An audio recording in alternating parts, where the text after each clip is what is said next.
okay? I get it. Look, Brennan, here's the thing. It's the Catalina fucking wine mixer, okay? Are you saying pow? What are you saying?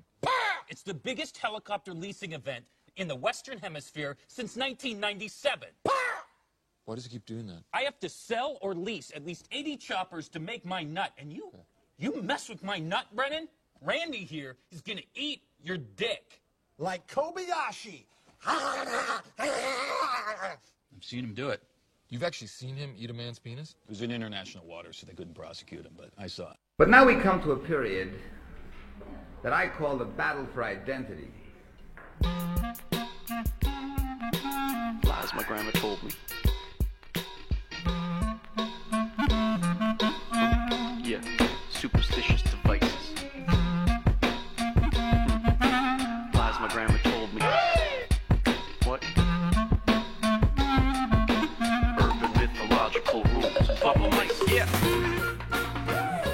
Salut les kids, bienvenue dans En attendant Godard, saison 16, épisode 12. Cette semaine, émission Guerre d'Edo, au cimetière des moralistes, et ça va trancher, chérie. On joue dans un chambara, la fierté, la loi, tue comme dans un bon vieux Kurosawa. La main sur le katana, même si la peur nous assaille, on partira comme des samouraïs. Eh oui, vous êtes bien dans En attendant Godard, l'émission de cinéma qui est mieux que les autres. Et donc, bien évidemment, vous l'avez compris via cette citation de Shuriken, nous allons parler... Merveilleux album. Exactement, merveilleux album. Donc, de Samouraï et de Chambara, à l'occasion de la sortie aux presses universitaires de Strasbourg, donc d'un gros ouvrage découpe du Chambara, motif, mythe et modernité du film de sabre japonais. Tout un programme donc, et pour ça nous avons la joie et le plaisir de recevoir ces trois directeurs, donc Morgan Bréignier. Morgan, bonsoir. Bonsoir. Que les plus anciens auditeurs de cette émission ont entendu il y a de ça plusieurs années, qui venaient de temps en temps pour parler de films japonais, de films de nos émissions de fin d'année pour les cadeaux de Noël notamment. C'est un cadeau de Noël et débrief de Dovilasi à la belle époque. C'est ça, exactement. Il y a également, mais nos auditeurs le connaissent, qui revient régulièrement, de temps en temps dans cette émission, donc pour parler de sujets donc d'importance. Simon Danilou, dit l'ancien. Bonsoir Simon. Bonsoir à toutes et tous. Et il y a aussi avec nous donc Yannick Kernek, qui n'est quand même, c'est pas rien, qui est un des co-créateurs de cette émission, donc c'est quand même pas de la merde. Bonsoir Yannick. Bonsoir et merci pour l'invitation. Donc voilà, de retour, et bien évidemment à ma gauche, toujours à ma gauche, il y a carrément Fleuret. Bonsoir Thibaut. Salut Thomas, salut à tous. À la mise en son de cette émission, il y a Ulysse, à qui nous souhaitons un très bon anniversaire aujourd'hui. Bravo Ulysse. Bon anniversaire. Donc voilà, ce sont les forces en présence pour parler de ce joyeux et gros programme, donc le livre qui est sorti au début de l'été, au mois de juin, c'est ça, donc voilà, juste avant les vacances, c'était idéal pour partir à la plage avec. Donc comme je disais, quand même gros livre de plus de 400 pages si on compte les remerciements, les notes, tout ça, ce genre de choses joyeuses. Donc ouvrage dont on va dire la fabrication s'est faite au long cours. Tout à fait. Parce que même dans mon souvenir, ça fait un moment que j'entends parler de ce serpent de mer, de ce livre sur les Chambara. Donc le Chambara, on va dire, résumé un peu rapidement, le film de sabre japonais. Oui, c'était une envie qui s'est fait jour fin 2015, début 2016 dans mon souvenir, même si c'est un peu flou. Donc effectivement, de l'eau a coulé sous les ponts de Edo depuis. Mais on voulait effectivement partager ce goût du cinéma japonais et notamment du film de sabre qu'on avait identifié assez rapidement comme sous cette expression effectivement de Chambara. Et on s'est à plusieurs reprises posé la question de savoir est-ce que c'était le terme juste et qu'est-ce qui nous permettait de dire ce terme. Donc je sais pas, on peut effectivement commencer peut-être par là. Qu'est-ce que le Chambara et pourquoi est-ce qu'on appelle le film de sabre japonais le Chambara? On connaît le film de sabre chinois, donc le Wuxia-pian. Voilà. Oui, alors on va pas d'ailleurs chercher à donner une définition définitive puisqu'en fait les 400 pages du bouquin elles servent un petit peu à questionner la notion de différentes façons également. Mais c'est vrai que le point de départ c'est souvent ce qu'on rappelle l'onomatopée, le chan-chan bara-bara, que l'on ferait, alors que les enfants, par exemple, imitant les combats de samouraï, pourraient faire en faisant semblant de frapper leur lame en bois ou je ne sais quel jouet, pour imiter le son des lames qui fendent l'air ou qui fendent les corps aussi, ou qui les déchirent, ou qui s'entrechoquent aussi, ça dépend aussi comment on l'entend. On a même récemment entendu Robin Gâteau évoquer une autre source évoquant potentiellement le son des lames et des coups de canon ou des coups de feu lors des combats, lorsque les armes à feu commencent à se diffuser au Japon à une période, donc le balabra des explosions potentiellement. Mais nous, on est plutôt parti de cette idée d'affrontement des lames qui s'entrechoquent ou qui fendent les corps. Parce que ça renvoie à l'idée de l'affrontement physique, et ça nous intéressait parce que du coup c'est une forme... alors déjà c'est un lieu de tension narrative, hein, l'idée du combat qui va souvent résoudre des choses, ou les faire advenir, ou crever des abcès, on va dire. Et puis des formes filmiques aussi, qu'est-ce que ça produit en termes de formes cinématographiques, ça nous intéressait d'analyser ça. C'est un ouvrage avant tout de cinéma, et qui se concentre donc sur un genre qui s'est plutôt caractérisé par des productions japonaises sous ce nom donc de Chambara, sachant que par exemple chez les cascadeurs japonais de l'industrie japonaise et donc les équipes de cinéma, ça désigne souvent l'affrontement du un contre plusieurs. Si on va faire un Chambara, c'est pas lié au genre, au film, c'est le moment de Chambara du film. C'est souvent le héros, le 1 contre 20 contre 100, le héros face à un essaim d'adversaires qui se prend des coups, mais qui va résister un peu à la Scarface, à la fin de Scarface si vous voulez, qui va y résister autant que possible. C'est ce que fait Tarantino en fait dans son premier volet de Kill Bill. Voilà, c'est ça un peu. Il y a eu ça dans Matrix Reloaded, il y a ça dans Blade 2. Enfin, oui, après, pour avoir une image que... Voilà. Après, ça a été appris par pas mal de cinéastes américains. Aussi. Mais avec un corps qui va souffrir, enfin je sais pas ce que vous en pensez, Morgan Yannick, mais c'est l'idée du corps qui souffre, qui résiste autant que possible, mais on sent que c'est mal barré quand même. Sachant que dans les Chambara, les films de sabre japonais, on a aussi des duels en 1 contre 1 qui sont des formes aussi filmiques passionnantes. Et si j'évoque ce côté 1 contre 100, c'est qu'en fait, il est présent dès les premiers films qu'on associe désormais à ce genre-là. Oui, en plus, c'est un genre du cinéma japonais qui est quand même très ancien. C'est ça, et qui remonte avec des origines théâtrales. C'est ça. Et oui, les affrontements ont pu être théâtralisés effectivement dans le théâtre kabuki, par exemple, mais les coups n'étaient pas portés. Par exemple, on mime le fait qu'on échange des coups, mais il n'y a pas de doute sur le fait que les coups ne sont pas portés. En revanche, à la fin des années 20, début des années 30, on a toute une production cinématographique passionnante, mais qui va être éclipsée ensuite pour différentes raisons. Et c'est là souvent on situe une sorte de premier âge d'or, alors déjà du cinéma japonais, mais aussi de ce genre de film de sabre, avec des productions notamment, si on a cité qu'un seul nom, on ne peut pas faire trop de name dropping, c'est Daisuke Ito, qui va produire plusieurs films fin des années 20, début des années 30. On a souvent affaire à un bretteur comme cela, souvent un ronin, hein, ce samouraï qui n'a plus de seigneur, ou qui erre un peu, qui est en quête, qui souvent crève la dalle en fait, qui cherche tout le monde. Voilà, c'est ça, qui cherche un lieu d'accroche en fait pour survivre, puisqu'il a un statut, mais qui ne sert plus vraiment maintenant qu'il a plus de seigneur, ou son seigneur a été déchu par exemple, suite à des batailles ou des conflits politiques ou autres, et qui se retrouve pris dans un nœud de narratif, mais aussi de tension liée à son engagement vis-à-vis d'un tel ou d'une telle, et puis d'autres raisons qui font que à la fin ça peut se régler que par des coups.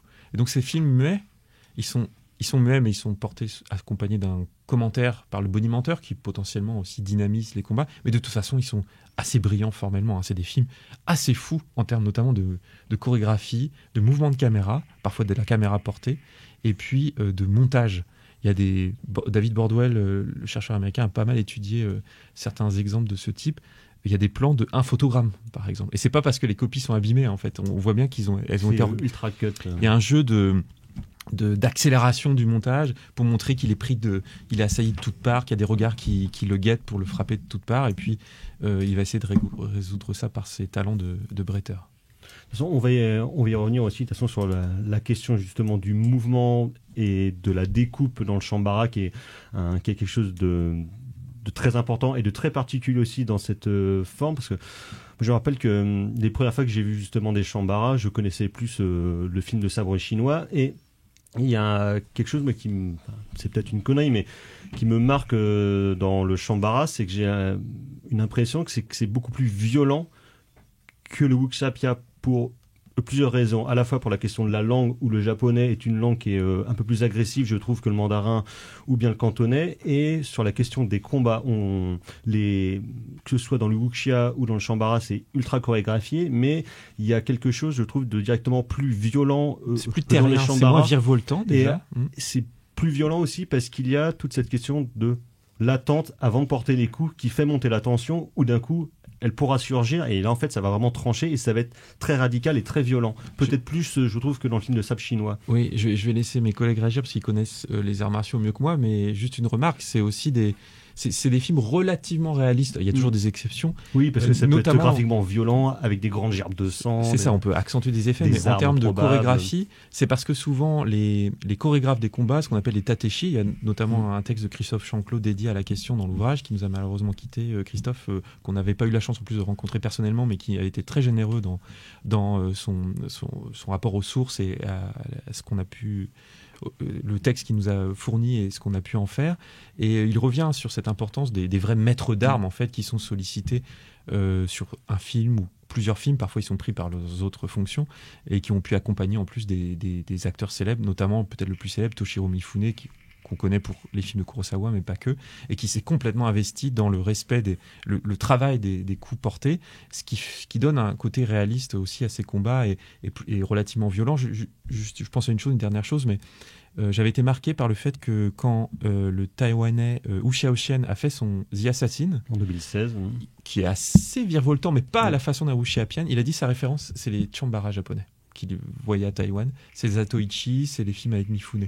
Et effectivement, si on regarde de près le The Assassin, il y a quelques sauts un peu spectaculaires, mais globalement, on est les deux pieds dans le sol. Assez terre à terre, ouais. C'est pas le wuxia contemporain, on va dire, depuis les années 90, où effectivement, là, c'est beaucoup plus câblé, ça virevolte.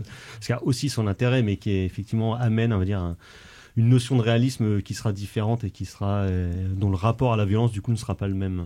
Sur la question des combats, Yannick, la bagarre, ça si, te parle si je peux juste en aparté. Oui, pardon, oui, Margot. Non, mais ce que tu disais, c'est rigolo de comment on définit un chambara en fait. Enfin, pas par rapport au genre, mais dans les termes japonais qu'on a trouvés en faisant nos recherches, c'est qu'on parle aussi de kengeki.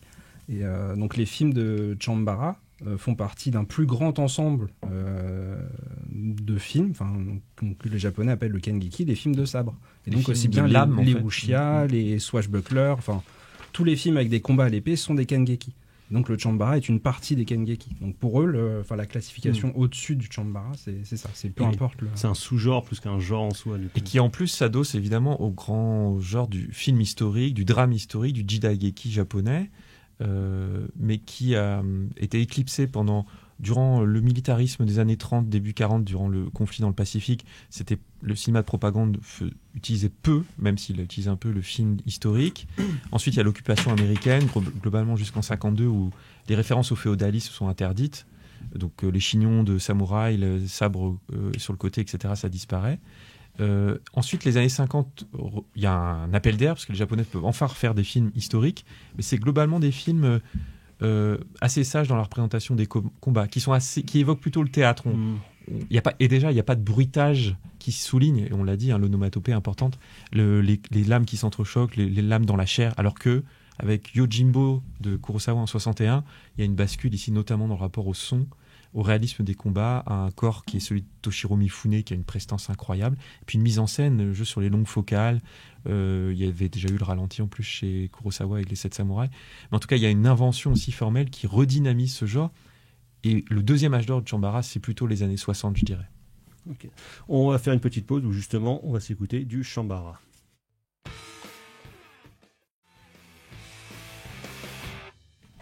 En attendant Godard sur Syllab, et donc c'était At the Drive-In avec la chanson Chambara. Et le Chambara, donc il en est question à l'occasion de la sortie cet été aux presses universitaires de Strasbourg de Découpe du Chambara, motif, mythe et modernité du film de sabre japonais.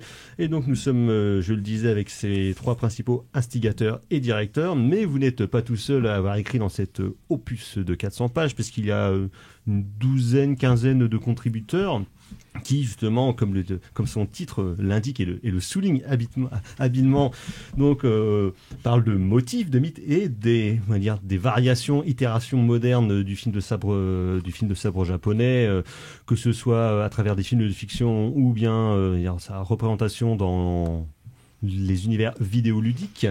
Et justement sur la question de ces motifs et du mythe, avant on va dire de parler de la partie contemporaine du cinéma de sabre japonais, c'est un genre ou un sous-genre donc du cinéma japonais qui brasse justement énormément de mythes de l'histoire japonaise, à la fois via les personnages et via, on va dire, une ère temporelle, parce que la majorité, mais pas seulement donc des films de Shambara se déroulent sous l'ère Edo, si je ne m'abuse.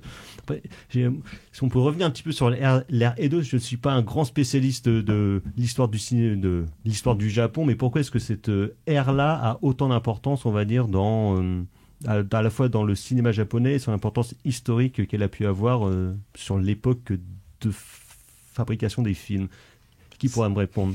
C'est peut-être une colle. C'est peut-être en partie une ère d'ailleurs qui a été fantasmée par le cinéma japonais à la façon potentiellement où Western. l'Ouest a été fantasmé par les États-Unis, c'est possible, par son cinéma. En tout cas, cette ère qu'on appelle aussi parfois l'ère Tokugawa parce qu'elle est liée à la lignée des shoguns qui se succèdent. On l'a fait débuter généralement donc au tout début du XVIIe siècle, vers 1603, lorsque les dernières luttes, les guerres de clans s'achèvent avec une victoire notamment donc cette famille Tokugawa sur d'autres lignées. Et on va rentrer dans une ère de stabilité. Donc on va avoir comme ça 250 années, un peu plus même, de relative stabilité intérieure. En revanche, évidemment, il y a une pression de plus en plus qui se fait sentir de l'extérieur, mais en tout cas, le Japon, sous le pouvoir autoritaire d'ailleurs des shoguns Tokugawa, se stabilise intérieurement. On va d'ailleurs voir se développer au détriment bientôt des nobles et des samouraïs, plutôt une classe bourgeoise. C'est aussi un moment, du coup, le commerce est florissant, où le théâtre peut se développer, parce que c'est un théâtre qu'on peut qualifier de bourgeois, qui est fait pour eux, par eux, dans les villes, dans les centres urbains commerciaux où il y a des échanges et il y a une créativité aussi. Donc, ces mythes ou ces figures historiques plus ou moins réelles ou remaniées, elles sont d'abord mises en avant par notamment le théâtre, dans cette époque Edo assez équilibrée. Et les samouraïs, en fait, ils sont à la fois dominants et petit à petit, ils perdent un petit peu un but en fait à leur existence, puisqu'ils étaient avant tout des guerriers qui étaient censés s'affronter et permettre à tel ou tel clan de conserver un territoire. Ils sont maintenant au chômage. Et finalement, ça crée une forme de pourrissement, même si ça met longtemps avant de se caractériser. Et effectivement, il y a une grande majorité il y a beaucoup de Shambara qui se déploient sur ces 2 siècles et demi, ce qui est déjà pas mal, jusqu'en 1868. Et il y en a aussi beaucoup qui se passent exactement à ce moment du passage qui annonce donc le retour de l'empereur comme une figure non plus seulement symbolique, mais aussi une autorité politique à la place du shogun, ce qui entraîne une nouvelle guerre civile autour de 1868 environ. Une époque de tension, quoi. Ouais, c'est ça, et qui va déboucher sur l'ère Meiji. Et donc il y a beaucoup de Shambara qui se passent à ce moment-là parce qu'ils ont c'est le moment où les samouraïs, c'est un peu le dernier baroud d'honneur. Ils sentent bien que leur temps est fini. En même temps, ils jettent un peu dans la dernière bataille. Tom Cruise l'a bien montré dans le dernier samouraï. Et c'est ça, malheureusement, on doit parfois se contenter de ce que les États-Unis font de cette histoire qui est très complexe, là que je résume beaucoup trop vite. Mais c'est vrai que c'est le cadre global qui est le plus souvent exploité par ces films. Mais encore une fois, il y a plein de cas particuliers qui remontent plus loin dans le temps, dans l'époque des guerres civiles qui ont précédé l'ère plus stable d'Edo, évidemment, ou qui essayent de traquer des motifs associés au genre un peu après 1868. Mais beaucoup tournent autour de cette année 1868, un peu avant, un peu après. Sûrement parce que voilà, il y a une contradiction presque interne au statut même de samouraï qui va plus servir à grand chose et qui doit montrer à quoi il peut servir ou qui doit se défouler dans une sorte de dernier, baroud d'honneur pour se brûler dans la bataille, ce qui explique souvent la violence des actes dépeints. C'est pour ça que souvent ça a été comparé avec le western où il y aura la figure donc de l'homme de l'Ouest qui va disparaître, qui est un peu le dernier dinosaure face à une époque qui ne comprend pas l'arrivée de la voiture, l'arrivée des armes à feu, mais qui est aussi sur la question des armes à feu, qui est une thématique que traite Yannick dans son texte. On reconnaît là les adeptes de la balistique, bien évidemment, qui ne nous étonne pas, mais effectivement, en plus sur à la fois l'aspect moderne donc de l'arme et sur la question du duel et du découpage du duel. Toi, Yannick, tu fais un texte dessus avec Simon sur la question justement du découpage des duels dans des films. On parlait des 1 contre 100, mais aussi on va dire une figure plus connue du 1 contre 1 ou du 1 contre 2. Et comment est-ce que les duels sont pensés à la fois en termes de découpage et en termes de chorégraphie? Comment est-ce que ça s'opère? Pas sur le mouvement général du Shambara, mais il y a quand même des spécificités de découpage propres au Shambara, comme il y en a qui sont propres au film de sabre chinois. De manière générale, on va dire que... Enfin, de manière générale, parce que c'est toujours compliqué d'aborder ça. D'aborder un genre si complexe par... Voilà, à chaque réalisateur, chaque cinéaste, après, ses propres modalités d'appréhension du combat.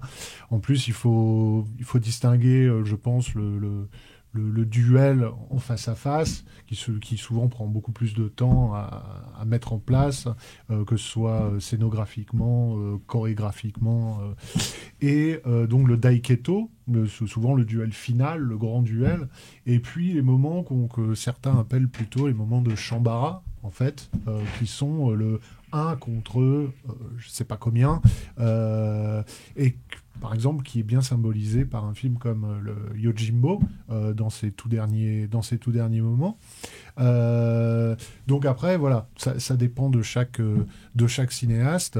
On va avoir par exemple je sais pas, j'en prends un comme ça, Kobayashi dans Rébellion, qui, lui, effectivement, nous fait une sorte, dans l'affrontement, bon là, je divulgue un peu l'intrigue, mais dans cet affrontement final entre Nakadai et puis Mifune, que, comme toujours, Nakadai perd. Hein, D'ailleurs, il y a une anecdote où Nakadai raconte que la veille, justement, de ce duel, ils étaient en train de se bourrer la gueule, entre guillemets, et puis il y a eu ce duel le lendemain. Et du coup, alors ça, on l'aborde dans l'ouvrage, hein, dans l'introduction, mais on a vraiment ici une démonstration de tous les concepts, les grands concepts du Iaido.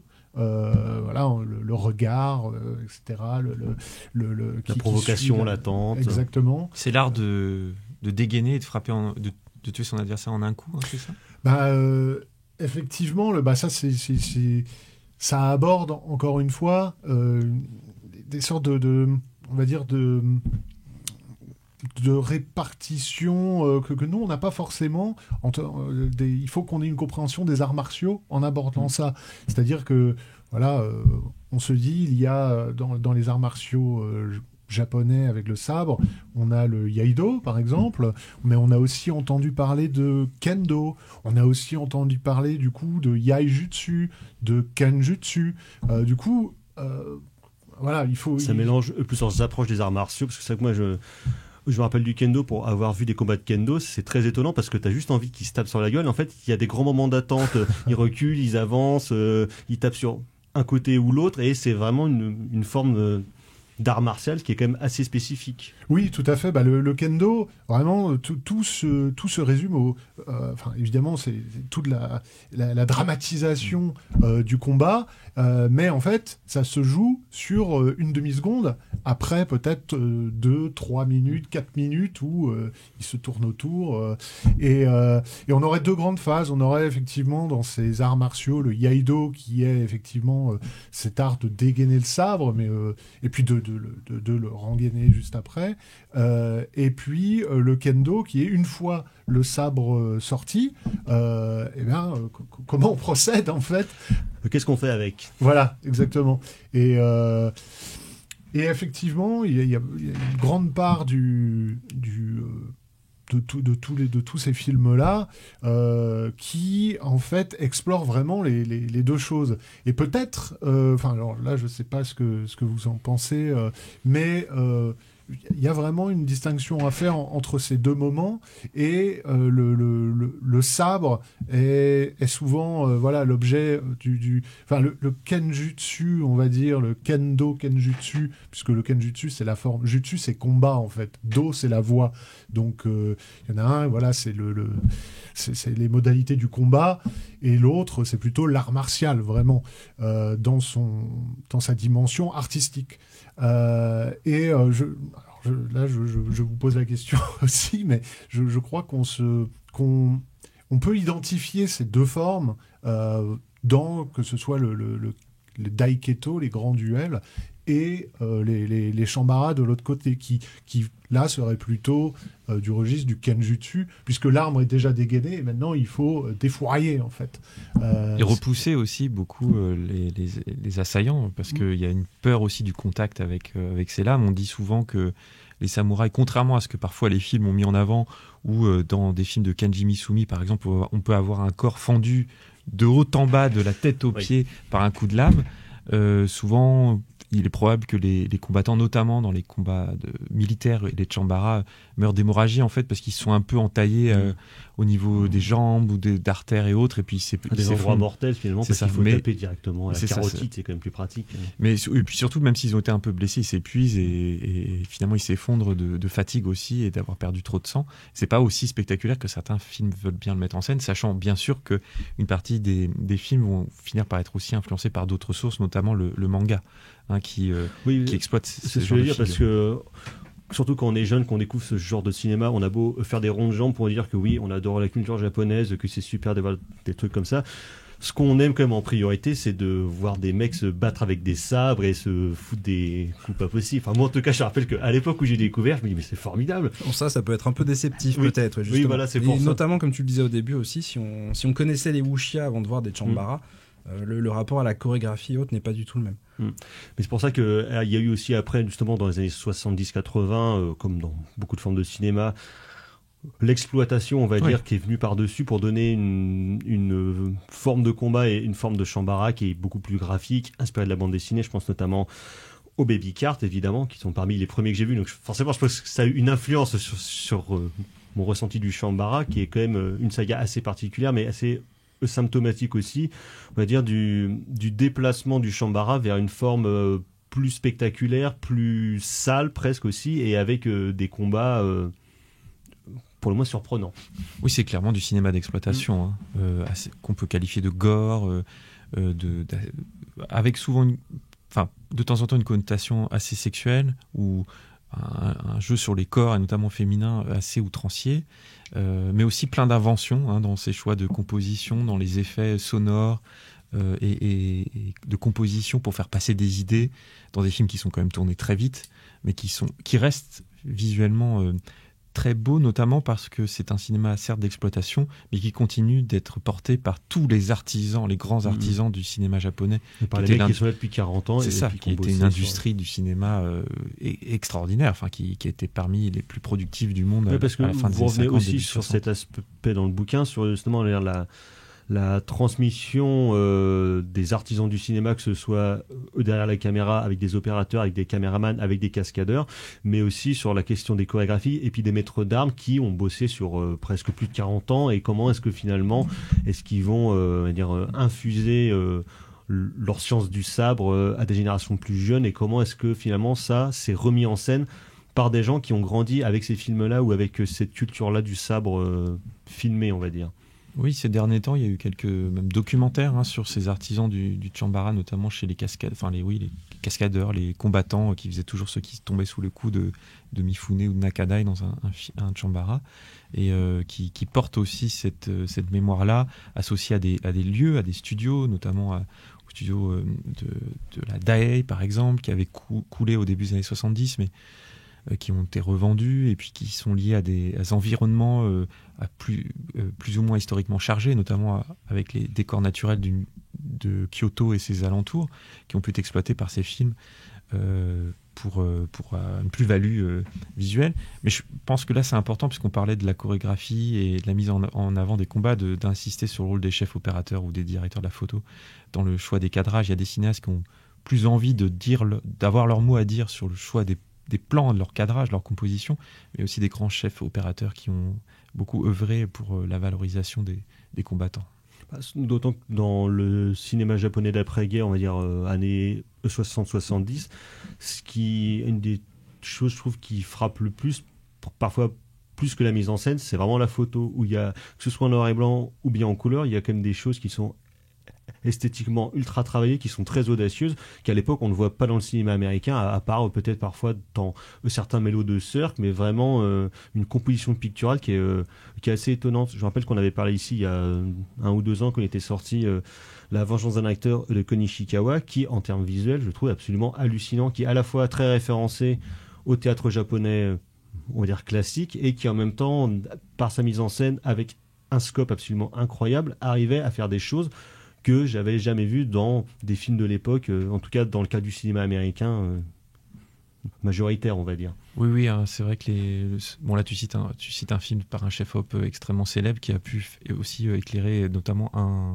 Baby Cart si ma mémoire est bonne. Mais je pense aussi au cinéma de Kenji Misumi, qui est un cinéma de studio. Hein, on sent les toiles peintes à l'arrière-plan, mais du coup, ça permet un contrôle, notamment dans ces phases d'attente très longues, avant que les personnages souvent joués par Reizo Ichikawa passent à l'acte. Parce que ce sont aussi des acteurs qui vont porter ces figures marquantes et qui sont plus ou moins versés dans l'art du sabre. C'est ça aussi qui fait le sérieux dont on parlait tout à l'heure.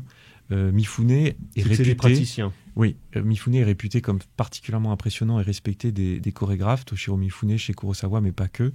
Il avait une capacité d'apprentissage très rapide, des coups, des bottes secrètes, des coups parfois alambiqués que lui proposaient les chorégraphes dans Yojimbo ou à la fin dans Sanjuro, bien sûr, avec une sortie, je ne saurais pas aussi bien en parler que mes collègues, mais de lame inversée, etc., où il peut comme cela enchaîner deux ou trois adversaires en un geste. Il avait notamment cette capacité, c'est vrai, si vous regardez les films, c'est flagrant après, vous voyez plus que ça, c'est que quand il a plusieurs adversaires autour de lui, il regarde toujours, non pas celui qui va frapper, celui qui regarde, c'est celui qui va frapper dans 2 coups. Et celui qui va tomber de son prochain coup, il le regarde déjà plus parce qu'il a déjà enregistré où il était. Alors lui, il va se jeter sur lui et puis sans le regarder, il va lui donner le coup final. Et puis en fait, il a déjà préparé le coup d'avance sur celui qu'il est en train de regarder. Et là où l'acteur qui jouait dans la saga Baby Cart, Saburo Wakayama, aussi était réputé, notamment parce qu'il était très agile, il avait fait beaucoup d'arts martiaux et de gym, etc., était réputé aussi comme très bon bretteur. Là où d'autres devaient plutôt bosser et compter sur la mise en scène pour accentuer leur capacité artistique, sachant que beaucoup, je parlais d'Ichikawa, lui Reizo Ichikawa, il venait plutôt du théâtre kabuki, donc il est plutôt habitué à avoir une stature et faire passer beaucoup de choses par la voix, le ton de la voix, l'air menaçant, le visage qui même est parfois très maquillé, parfois même outrancièrement, pour signifier son côté impassible ou sa colère. Et il jouait plutôt sur l'attente avant les coups, il me semble, chez Misumi.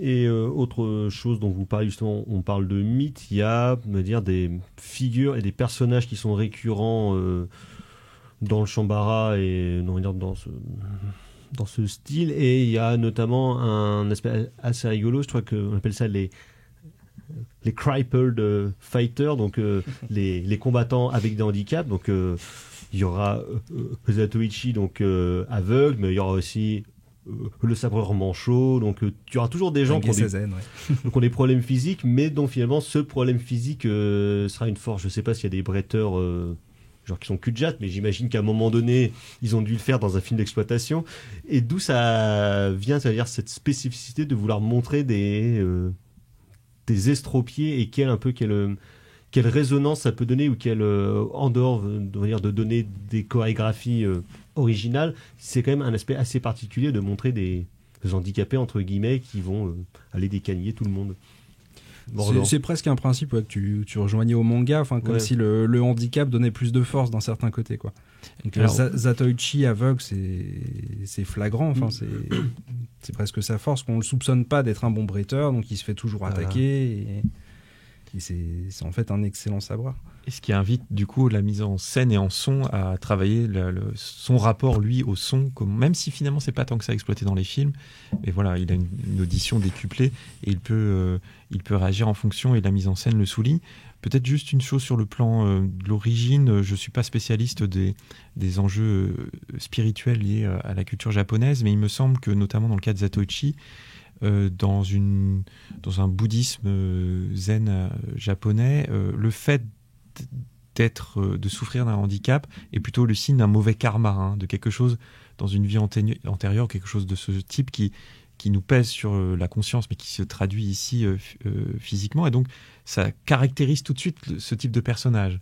Quand bien même ensuite dans cette vie il a été malfaisant dans une vie antérieure, et donc il vit cette vie-là présente différemment, probablement sur le plan de la façon qu'il a de se positionner dans des enjeux moraux. Donc peut-être qu'il va chercher à plutôt sauver la veuve et l'orphelin, comme peut le faire Zatoichi, qui est aussi un côté un peu égoïste, qui est là pour la part du gain parfois, mais qui finit toujours quand même par sauver un peu la veuve et l'orphelin. Parce que la morale le rattrape. C'est ça, il se retrouve souvent pris entre deux clans. Il est lui-même yakuza, c'est pas un samouraï, Zatoichi, mais on l'associe au genre dans la mesure où il se retrouve souvent déjà à se confronter à des samouraïs, et puis à sortir sa lame cachée dans sa canne pour défaire beaucoup d'adversaires, et se retrouve souvent pris entre plusieurs guerre de clans yakuza, même si c'est pas le mot qui est employé à l'époque où ça se situe le film, et finalement défendre les plus opprimés, notamment le peuple qui est souvent pris soit entre des injustices liées à la caste des samouraïs qui font peser des impôts, ce genre de choses, soit des clans qu'on pourrait qualifier de mafieux, même si c'est évidemment le terme n'est pas approprié à l'époque, qui sévissent dans une région, un village où il est de passage, et il va venir les défendre, peut-être pour compenser ce mauvais karma qui pèse sur lui lié à son handicap ici. C'est comme ça que c'est portraituré. C'est beaucoup moins flagrant chez le personnage de Tange Sazen, justement, je trouve. C'est-à-dire que le handicap de Zatoichi en fait sa force. Et Tange Sazen, donc, est le samouraï, enfin une figure du samouraï manchot et balafré, il manque un œil, oui. Il manque un œil, effectivement. Est un très bon bretteur, mais c'est pas les films n'insistent pas sur ces qualités-là, en fait. Et c'est plutôt un personnage fourbe, d'ailleurs, justement. Ouais, c'est plutôt la reconnaissance de motifs, d'après moi, et la construction de figures, après, plus que le fait de se prononcer comme ça sur des faiblesses. Là, je peux renvoyer vers quelque chose de très contemporain qui vient de sortir, qui est Onimusha, la version Netflix là, que j'ai regardé 2-3 épisodes, et c'est vraiment impressionnant parce que donc Onimusha, c'est une saga vidéoludique à la base. Il y a eu trois volets plus des sortes de spin-off, et en fait déjà le deuxième volet de la saga prenait justement le personnage historique mais aussi mythique de Yagyu Jubei, qui justement est considéré comme le plus grand sabreur de l'histoire, avec Miyamoto Musashi.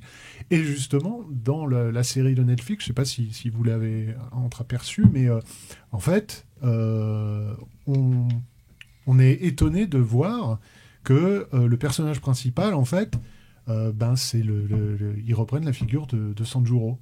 Et en fait, on a Toshiro Mifune, en fait, en version animée, avec ces deux petits écussons on a sa manière de rouler les épaules, de prendre avec sa main, de caresser son visage, de mettre ses bras à l'intérieur de son habit. Et en fait, on découvre qu'il s'appelle Miyamoto Musashi. Voilà. Donc on a une superposition comme ça de figures. On a une double figure qui s'incarne au travers du même personnage. Sachant en plus que Toshiro Mifune a joué Miyamoto Musashi dans le Inagaki.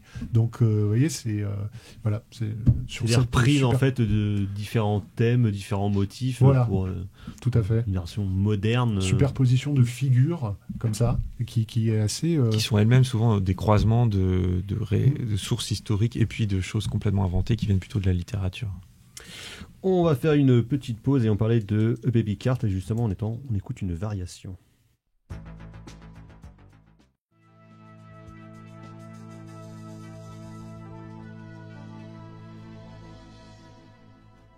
En attendant Godard sur Syllab, et donc c'était Michael Lewis et Mark Lindsay avec Lone Wolf Team, extrait sacrilège de Shogun Assassin, remontage sauvage par ces cochons d'américains des deux premiers Baby Cart, donc au début des années 80 je crois.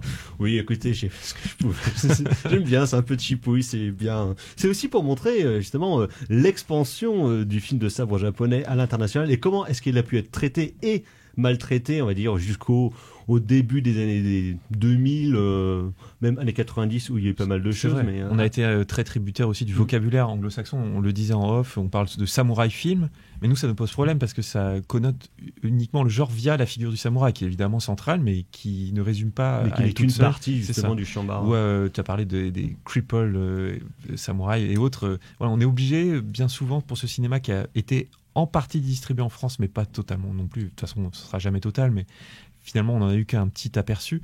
On a été dépendant de ces anglo-saxons qui ont parfois aussi salopé le travail sur certains aspects. Puis de toute façon, même quand les films à l'époque sortaient en France, c'était comme les films chinois qui étaient réunis sous l'étiquette Kung Fu Film. Ou films de karaté. Les films de karaté. À partir du moment où il y avait un asiatique, peu importe d'où il vient, Oui, c'était pas qui se terrible. battait avec un poignard, une épée ou bien avec ses poings, on va dire que c'est du karaté parce que de toute façon c'est plus simple. Ils vont être doublés avec des accents à la Michel Leb et puis approximatifs.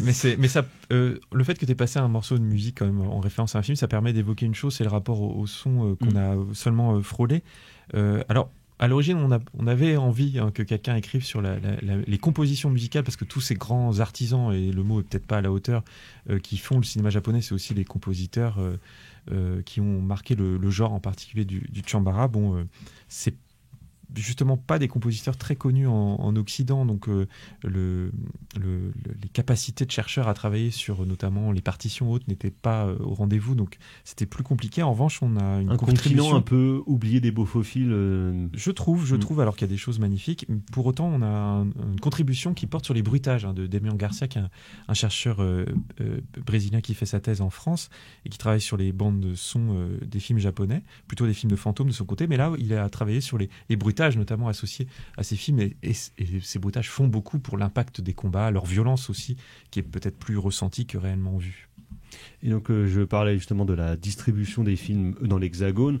Donc je disais, au début des années 2000, il y a eu plusieurs éditeurs où il y avait de toute façon une genre de nouvelle vague, une frénésie autour de l'Asie de manière générale, parce qu'il y a eu à la fois plusieurs films coréens qui sont sortis, donc des films chinois, des films taïwanais, des films de Hong Kong, mais aussi donc des films japonais qui ont été restaurés, qui sont ressortis dans plein de belles éditions que Morgan a encore chez lui sous blister, probablement. Chez Oui, il faut Wildside, chez saluer Carlotta. HK Vidéo aussi, qui a HK, édité ouais. les Baby Carts avant Wildside. je Les crois. Baby Carts, et puis trois coffrets consacrés à Hideo Gosha, ça début des années 2000, et on devait Oui, être je me rappelle, le seul pays avec, à avoir quasiment... avec des bonus de Robin Gâteau qui écrit dans le livre. Et Il n'y c'est avait très pas bien. aussi des ressorties de Zatoichi Alors, il y a eu parallèlement partiel, tout à fait. à la ouais. sortie du film de Kitano en Voilà, 2003, il y a 20 ouais. ans. Ouais, on a un coffret de, donc pas l'intégrale, parce que l'intégrale ça doit être 26 films. Ouais, c'est ça, ouais. Et c'est Wildside qui avait édité, je sais plus, la moitié, je crois, si je dis pas de bêtises. qui De toute ont- façon, le Satoishi de Kitano était sorti chez 2003. Il Wildside, était sorti en je novembre crois. Ah oui, 2003. chez Wildside aussi, Wildside en en DVD. DVD, Et DVD, ouais. je pense qu'ils ont été. Alors, déjà, ils s'y connaissaient, et puis ils étaient. Il y avait quelqu'un qui les poussait beaucoup, je pense que c'est Christophe Gans, qui a beaucoup poussé pour que des films, notamment d'Hideo Gosha, soient montrés en France. L'un de ses films cultes, c'est Itokiri, qui est effectivement, moi aussi, personnellement, mon film de sabre préféré, même si tout le monde n'est pas d'accord autour de cette table. Mais c'est pas grave, parce que l'autre choix sera un autre film d'Hideo Gosha, qui est un grand cinéaste qu'on a eu la chance de découvrir en France dans des bonnes conditions grâce à ses rééditions, mais pour autant qui est à nouveau un peu oublié, qui n'a pas fait que des films de sabre, mais qui dans le tournoi des années 60-70 on a fait quand même plusieurs de très marquants, notamment Goyokin et Itokiri, tous les deux en 1969. Ouais, j'aime beaucoup Goyokin personnellement. Bon, d'accord. Bon, chacun choisit son camp, mais on Ça réglera reste ça sous la à coup neige, c'est pour ça. de katana, c'est pas grave. Et on a un texte qui lui est consacré grâce à la plume de Robin Gâteau, qui est un grand spécialiste de Hideo Gosha, qui a dédié 2 tomes à la figure de Gosha, l'artiste et l'homme aussi. Donc effectivement, c'est ça. Et donc il y avait eu du coup cette explosion, on va dire, de films asiatiques en France qui nous a permis, je pense, de découvrir et d'avoir une fenêtre vers ce continent incroyable, parce que on en parlait avec Thibaut, le problème de ce genre d'ouvrage, qui donc est très documenté, c'est ça nous montre surtout nos lacunes et les manques et la liste de films à voir qui se rajoute et qui grossit de plus en plus. Mais c'est ça qui est intéressant dans le bouquin, dans votre travail, c'est que en fait le bouquin, de la manière dont il est chapitré, est donc du coup ultra précis, parce qu'on va parler de tel cinéaste, on va parler de tel lien avec le jeu vidéo, mais ce que je disais en off aux camarades, c'est que l'introduction, donc très belle introduction de 30 pages quand même, permet réalise un travail archéologique qui, pour tout novice, je trouvais salvateur, parce qu'en fait ça nous permet ensuite d'aller trouver d'ici, de là, en Albanie ou ailleurs, les films un petit peu qui sont marquants dans le genre finalement qui est très peu usité, parce que on parlait de samouraï film et tout ça, mais même dans la critique, le terme de chambara en fait est très peu usité. Il y a eu, alors, est-ce que c'est en lien avec finalement très peu de ressorties, très peu de restaurations ou très peu de grands cinéastes contemporains actuels qui refont ça? Est-ce que le chambara manque-t-il que même les films d'un actuels Zhang de Yimou, chambara, d'un Ang Lee, comme les films de Miike, sortent pas en France. voilà, alors, très peu. vous parlez de Takeshi Miike, qui est un immense cinéaste, immense de par la carrière prolifique. Voilà, la filmographie Chamarré, étant bancale, on va dire ça comme ça. Il y a quand même des belles choses. Mais néanmoins, il y a quand même des belles choses. Ça reste quand même un authentique taré, il faut quand même voir les films.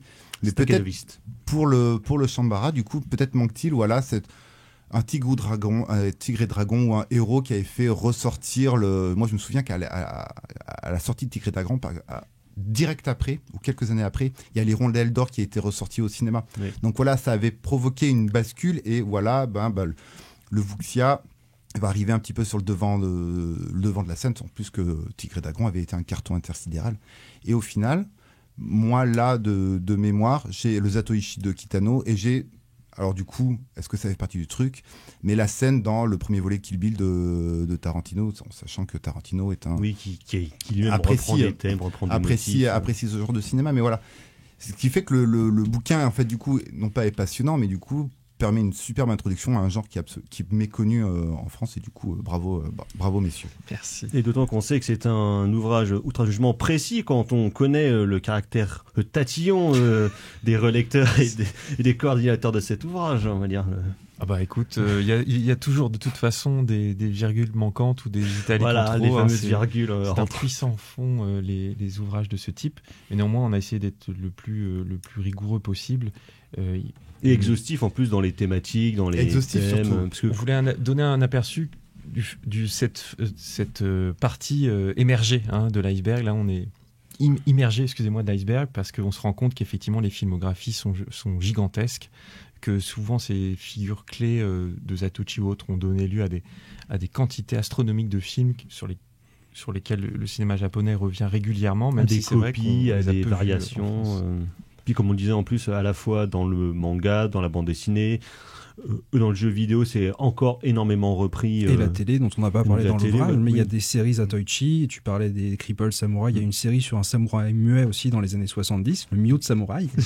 Donc il y a encore tout aussi une partie de Chambara, la télé, qu'on n'a même pas abordée. Oui, parce que c'est vrai que la production japonaise est aussi extrêmement dense à la télévision, et ça va de l'un à l'autre entre les comédiens, entre les techniciens, parfois ça passe de l'un à l'autre, et ça donne sauf que déjà que les archives de cinéma, c'est pas toujours la folie en termes de préservation des films, alors à la télévision, j'ai l'impression que c'est encore plus compliqué, parce que la préservation des programmes est une autre paire de manches. Oui, l'accès au fond n'est pas toujours évident. Déjà, les studios japonais sont pour certains assez fermés. Il faut saluer l'ouverture d'esprit de la Nikatsu, qui est très accueillante et ouverte. Malheureusement, la Nikatsu a produit très peu de Chambara. C'était pas trop les filons qu'elle exploitait, et puis en plus elle a connu des périodes d'éclipse. Donc on a eu de très bons contacts avec la Nikatsu, ce qui n'a pas donné alors que la Toho ou la Toei sont moins... oui, la Toho seront restés sans réponse. Ouais. C'est ça. Mais effectivement, la télévision a accueilli en fait ce genre qui finissait par un peu tourner à vide dans le cinéma d'exploitation, et beaucoup de comédiens et de figures que ces comédiens pouvaient incarner se sont retrouvés plutôt au début des années 70, au cours des années 70, dans cette télévision japonaise qui devenait un peu la succursale, enfin qui venait accueillir comme ça ce cinéma qui ne fonctionnait plus parce que le système était en train de s'effondrer en fait. Très bien, messieurs, je suis désolé, on va devoir s'arrêter là. Donc je rappelle la sortie de découpe du Chambara motif modernité du film de sabre japonais aux presses universitaires de Strasbourg, et demain à Rennes il y aura à l'Arvor une double séance spéciale avec présentation et vente du livre pour avoir des dédicaces de vos auteurs préférés. Et si vous êtes sage, un petit verre, parce qu'il n'y en aura pas pour tout le monde, d'alcool de prune. Ah, bah, formidable. Regardez, venez, tu sais vendre les séances Simon, c'est bien. Et donc ça sera demain à l'Arvor à 18h15 et 20h30. Il y aura 45, oui. Et 45, il y aura Yojimbo donc de Kurosawa, et ensuite Harakiri de Kobayashi, exactement, la Kobayashi. Donc voilà, venez, ça va être formidable de voir ou revoir. Oui, deux chefs-d'œuvre, effectivement, voilà. À voir en salle, je pense. Ah ouais, c'est quand même pas mal. On va passer au coup de cœur. Tout à coup, Jean-Michel Mimosé. C'est de la merde. C'est de la merde. Je voudrais que tout le monde s'imprègne. Merde. Tout le monde s'imprègne de cette. C'est vraiment la plus grande merde des merdes. Les coups de cœur, carrément Fleuret. Les coups de cœur. Alors on a parlé de duel, et donc là ça va être un film qui traite d'un duel entre une femme et plusieurs hommes. Ça va être Les Nuits de Cabiria de Fellini et Un regard caméra pour l'éternité. Merci Simon. Moi ce sera un film japonais, j'ai pas fait exprès mais j'ai pas le temps de voir grand chose en ce moment. Ce sera Terror in the Streets de Michio Yamamoto en 1970, un étrange film Toho sur une femme qui tout le monde lui en veut. Hein. C'est pas Vincent, comment c'est Vincent doit mourir. C'est pas Vincent doit mourir, mais au début on a l'impression que c'est un peu ça. Il lui arrive que des crasses, elle perd son job, elle perd son petit copain, elle est virée de chez elle en 5 minutes. Shit happens, ça. Et elle se demande pourquoi. Et l'enquête, elle est aidée pour cela par un homme et ça dresse un portrait sans concession du capitalisme qui pousse tout le monde à bout dans ce Japon de 1970. Merci Morgan.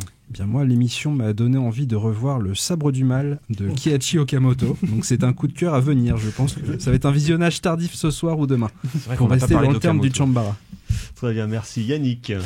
Un petit jeu vidéo peut-être. Pourquoi pas. Ça arrive à des gens très bien. D'un développeur coréen là, dont je suis au New Game Plus la première fois. Donc ça s'appelle Lies of P. Que j'ai fait il y a quelques semaines là, qui est voilà un Souls-like comme on les appelle dans le monde de Pinocchio. Voilà. Surprenant.